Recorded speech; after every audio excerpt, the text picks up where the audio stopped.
곽수종의 뉴스 정면 승부. 곽수종의 뉴스 정면 승부.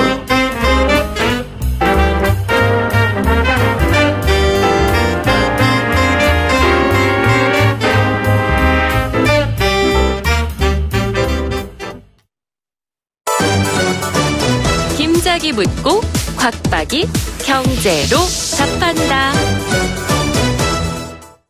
주파수 94.5 YTN 뉴스 FM 곽수정의 뉴스 정면 승부 3부 시작하겠습니다. 김 작가 질문하는 시간입니다. 김 작가 질문 주세요. 네, 김 작가입니다. 서민들의 애환이 담긴 술인 소주에 종가세 대신 종량세를 도입한다는 얘기가 나오고 있다는데요. 예. 이 종가세와 종량세 어떻게 다른 건지 궁금하고요. 네. 종량세가 도입되면 소주 가격은 또 오르게 되는 건가요? 그렇죠. 종량세가 도입된다면 소주 가격은 오르게 되는 셈이죠. 그리고 이제 종가세와 종량세라 하셨잖아요. 말 그대로 한자로 풀었으면 답이 금방 나옵니다. 종은 따를 종자거든요. 그러니까 가격을 따르는 세금이고요. 종량세는 양을 따르는 세금이에요. 그러니까 우리가 주유소 가면은 기름 넣을 때 리터당 얼마 넣잖아요. 그러면 종량세예요. 근데 어떤 가격에 부가가치세 같이 그러니까 뭐 새우깡 가격에 몇 프로, 10%. 요거는 이제 종가세가 되는 거죠. 그러면 왜 이게 소주 가격이 오르는 셈이 되는가? 우리 방금 김 작가가 얘기했지만 소주를 많이 마실까요? 국민들이 아니면 양주를 많이 마실까요? 소주를 마시는 양이 더 많죠. 그러니까 이 종량세로 하게 되면 양주나 이런 것들은 소비량이 주니까, 아니 그러니까 주는 게 아니라 작으니까 상대적으로 양이 많이 마시는 맥주와 소주에 세금이 많이 붙게 되잖아요. 그러니까 양주보다는 소주에 세금이 많이 붙는 형태를 따르기 때문에 양주나 비싼 술은 가격이 떨어지는 효과가 있고 소주나 약주같이 서민들이 좋아하는 술은 가격이 오르는 그런 효과가 있게 되는 거죠. 제가 알기로는 정확한 기억이 없는데 우리나라 국민들이 소주와 맥주를 소비하는 양이 한 전체 주류 중에서 한 70%가 조금 넘는 걸로 알고 있거든요. 그러니까 종량세를 하게 되면 72%가 넘는 국민들이 소주, 맥주를 마시는데 날씨 덥다고 맥주 더 마시고 경제 안 좋다고 소주 더 마시게 되면 양으로 따져버리니까 세금은 더 올라갈 수밖에 없다. 이래저래 우리 서민들의 호주머니는 유리 지갑이다. 뭐 이런 이야기들이 또 나올 수가 있겠네요. 지금 여러분께서는 경제학자 곽수종 교수가 진행하는 YTN 뉴스 FM 곽수종의 뉴스 정면 승부를 듣고 계십니다.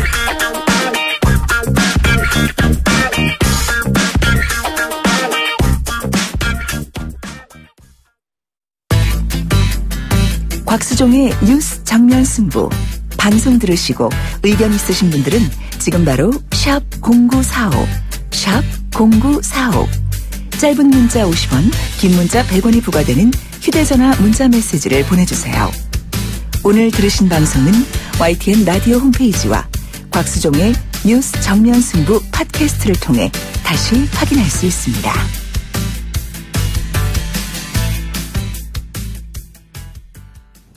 앞서서 예고해드렸던 대로 오늘 3, 4부는 특집 대담을 준비했습니다. 대선 당시 문재인 대통령의 싱크탱크 국민성장 자문위원장을 맡으셨습니다.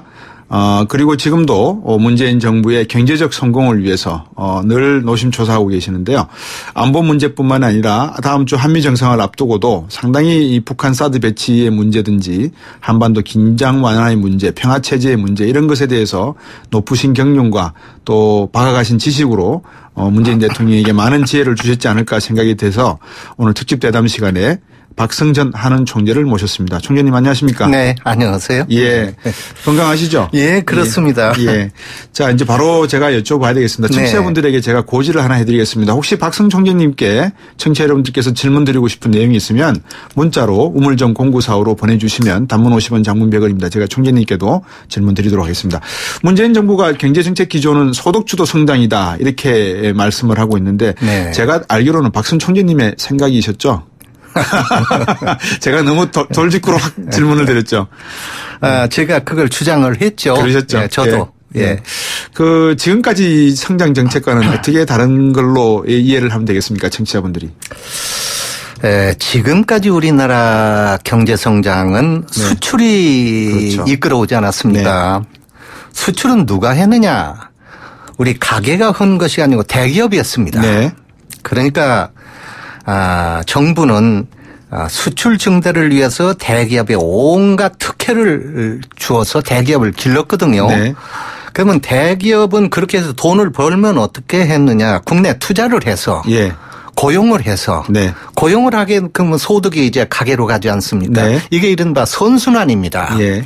이러한 성장 방식을 우리는 흔히 낙수 효과에 의한 성장 방식이라고 네. 말합니다. 네. 그래서 이런 낙수 효과에 의한 성장 방식, 그동안 우리 정부가 해온 방식은 네. 수출 주도 성장, 예. 대기업 주도 성장, 네. 복지보다 성장 우선 성장, 예. 막 이렇게 표현할 수 있을 겁니다. 예. 그런데 지금 두 가지 문제점이 생겼습니다. 예. 하나는 네. 수출이 경제를 갈 힘을 잊어버렸습니다. 네. 근데 그동안에는 수출이 두 자릿수로 늘어서 경제를 고도 성장을 시켰는데 네.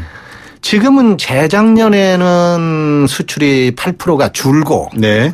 작년에는 6%가 줄고 예. 올해 와서는 수출이 늘어나고 있습니다만 그러나 경제 성장을 이끌어갈 수 있는 그런 능력은 없어졌습니다. 네. 또 하나 문제는 대기업이 설사 소득이 늘어난다 하더라도 네. 그 소득으로 국내 투자를 기피 합니다. 예. 이게 국내 투자를 해야만 이제 고용도 늘고 하는데 그렇죠. 국내 투자를 기피 하고 해외 투자를 하거나 유보로 쌓거나 예. 이렇게 하다 보니까 대기업의 성장 과실이 가계로 흘러가는 길이 막혔습니다. 예. 이래서 경제 성장이 막혀서 지금 예를 들면 DJ 정부 때 5% 하던 경제 성장이 예. 지금은 2%대로 반토막이 나지 않았습니까? 예. 그래서 지금 새 정부가 주장하는 이 소위 소득 주도 성장은 네. 이래서는 안 되겠다. 네. 이제 수출 대신에 경제 성장은 가계 소비가 이끌어가야 되겠다. 네. 가계 소비가 이끌어가려면 가계 소득을 보호해야 되겠다. 예. 그러니까 대기업 소득을 보호할 것이 아니라 가계 소득을 보호하자. 예. 이렇게 이제 바뀌는 거고. 예. 그리고 가계 소득을 보호하기 위해서는 고용을 늘려야 되겠고. 네. 그래 지금 고용 일자리 창출도 여기서 나오는 겁니다. 그렇군요. 고용을 늘려야 되겠고 예. 또 가계 소득을 늘려면 임금을 올려야 되겠고 예. 그리고 최저임금도 올려야 되겠고 예. 가계 소득 늘리려면 복지도 늘려야 되겠다. 예. 이래서 그리고 가계 소득을 전반적으로 평준화하려면 빈부격차도 축소해야 되겠다. 네. 결국은 이렇게 해서 가계 소비가 늘어서 구매력 가지고 대기업이 늘고 성장하고 예. 대기업이 성장해서 경제가 성장하는 거꾸로 가는 방식이죠. 과거하고는. 예. 이 효과를 우리는 분수 효과라고 말합니다. 예. 그러니까 아까 말은 낙수 효과하고 대비되는 개념이죠. 예. 이 분수 효과에 의한 성장을 소득 주도 성장이다 이렇게 말을 할 수 있습니다. 예. 네. 낙수 효과라고 하는 것은 위에서 물이 밑으로 떨어지는 그렇죠. 힘을 예. 이용하는 것이고 분수는 밑에서 힘을 그렇죠. 올리는 거니까요. 예. 그렇군요. 총재님 말씀하시는 내용을 들으니까 문재인 대통령보다 설명을 더 잘해 주시는데요. 정부에서 일자리 마련을 위해서 지금 11조 추경 예산을 이야기하고 있지 않습니까? 네. 지금 반대가 심한데 이 추경이 꼭 필요하다고 보시는 거죠? 총재님도. 한마디로 꼭 필요합니다. 예. 왜 그러냐. 지금 우리나라 실업 문제는 과거와 다릅니다. 과거 실업 문제는 일시적입니다. 예. 그때만 지나면 다시 이제 실업률이 감소하는데 예. 지금은 실업은 구조적입니다. 이대로 두면 점점 더 악화되는. 예. 이제 그건 왜 그러냐면 우선 우리나라 대기업이 국내 투자를 안 하고 예. 그러니까 이제 고용이 줄죠. 그리고 또 국내 투자를 해도 예. 사람을 안 써요. 예. 그래서 결국은 이제 실업자가 늘고 지금 실업자가 130만 명에 취업 준비생이 70만에서 200만 명 아닙니까? 예. 그래서 지금 실업률이 5%, 청년 실업률이 12%로 지금 예. 역대 최고 수준이거든요. 예. 그런데 이게 이제 이런 문제가 생기는 것은 원래 민간 기업이 이 문제를 해결해야 하는데 네. 민간 대기업이 이 고용하는 이 일을 제대로 못하니까 네. 결국은 정부가 그 빈자리를 채워줘야 되겠다. 그러니까 고용 문제를 민간 기업에게만 맡길 수는 없다. 이제 정부도 나서야 되겠다. 네네. 이제 이런 뜻입니다. 예. 그러니까 예를 들면 선진국에 가면요. 네. 한간 교차로에 교통을 필요가 없는 한간 교차로에 교통정리원이 배치되어 있는 경우가 있습니다. 예. 이건 왜 그러냐면 정부가 어차피 그 사람에게 거저 돈을 줘야 할 입장인데 그럴 네. 때면 그런 일이라도 시키자는 거고 예. 골프장에 가령 도우미 캐디도 예. 골프장은 없앴으면 좋겠는데 예. 고용 때문에 정부가 없애지 말아라. 예. 이렇게 하는 수가 많이 있습니다. 네. 이런 것이 모두 다 정부가 이제 나서서 네. 고용에 참여하는 일이라 이렇게 보겠습니다. 네.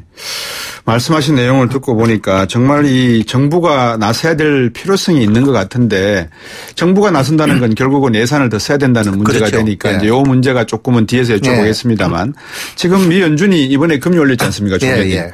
연내 한두 번 더 올린다 이런 이야기가 나오는데 예. 아마 한 번 정도 더 올리겠지만 내년에도 한 3번 더 올리지 않겠습니까? 네, 그럴 거예요. 우리도 금리 올려야 됩니까? 어떻게 해야 됩니까?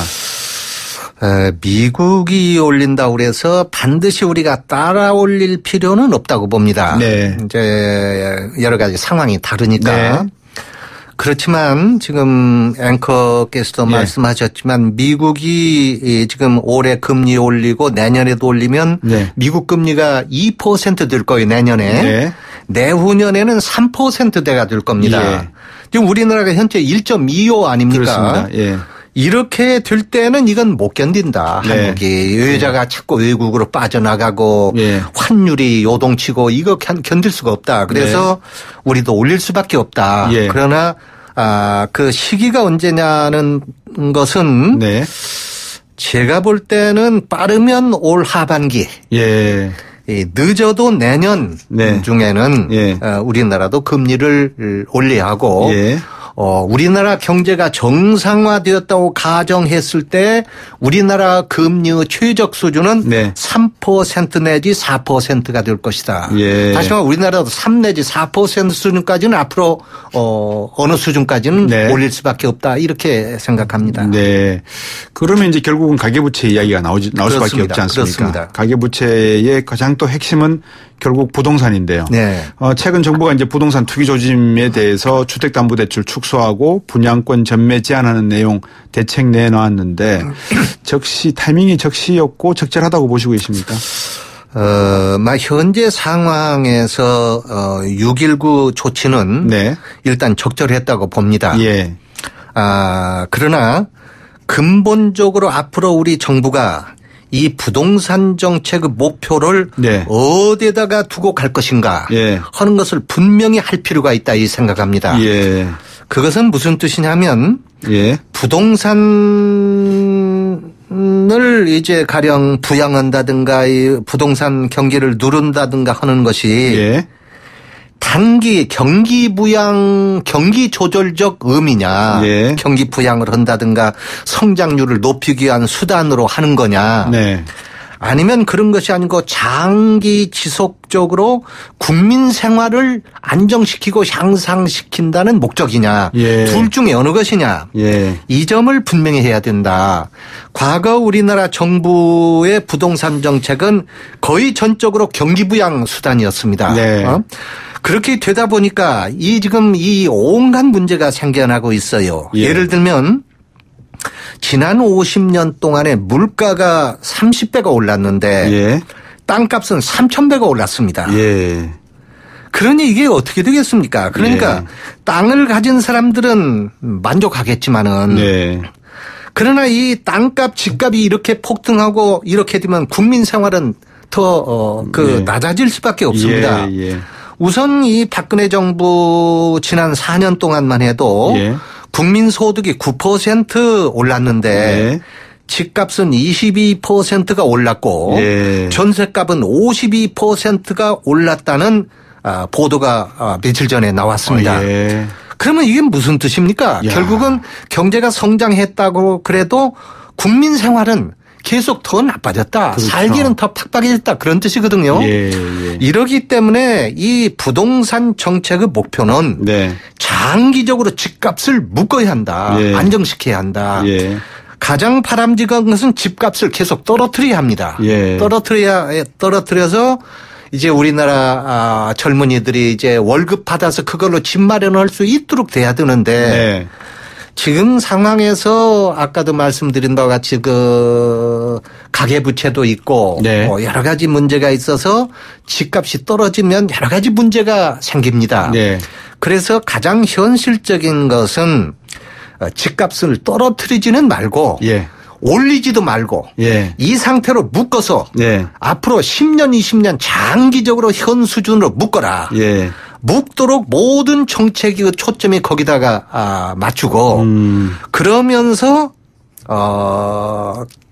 정부는 그 아까도 이야기한 가계 소득을 많이 올려서 네네. 소득은 올리고 부동산 값은 묶고 이렇게 하면 문제 해결이 된다. 그래서 네. 집값, 땅값 오르는 것은 네. 국민에게 앞으로 남고 네. 뒤로 더 크게 미치는 것이다. 예. 이렇게 말씀을 드리고 싶습니다. 예.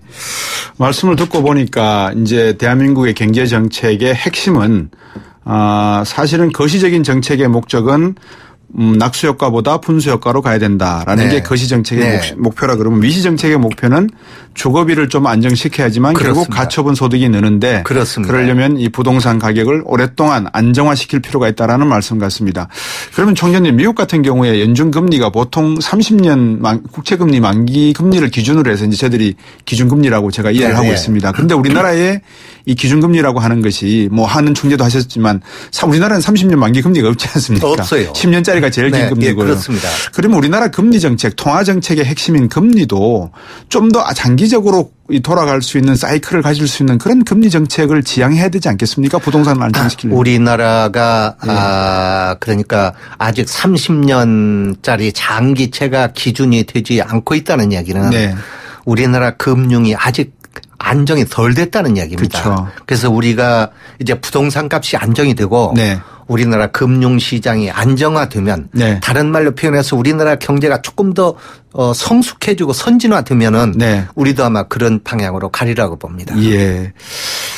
한국 경제가 제가 앞에서 총재님 국가의 실패의 원인이 무엇이 있는가라는 책이 있지 않습니까? 네. 국가는 왜 실패하는가? 그거를 청취자분들에게 오프닝으로 드리면서 던졌던 질문에 답은 그거더라고요. 정치, 경제, 역사 모든 것이 중요한데 그중에서 제도라고 하는 것이 상당히 중요하다. 네. 사람의 가치와 의식 구조를 바꾸려면 제도를 따라가야 하니까 그렇다는 건데 그러면 총재님이 보시기에 이런 제도를 만드는 곳이 결국은 국회이지 않겠습니까? 네네.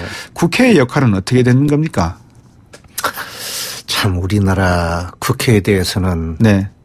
한마디로 한심하다고 말씀드릴 수밖에 없습니다. 도대체 우리나라 예. 국회의원들께서 예. 국가 이익을 기준으로 해서 판단을 하고 계시는지 예. 아니면 자기 개인 이익이나 네. 자기 당의 어떤 그런 이익을 네. 보고 하는지 네. 참 저는 정치인이 아니어서 잘 모르겠습니다만 네. 도저히 납득이 안 됩니다. 예. 참 우리 국회가 많이 달라졌으면 좋겠습니다. 예.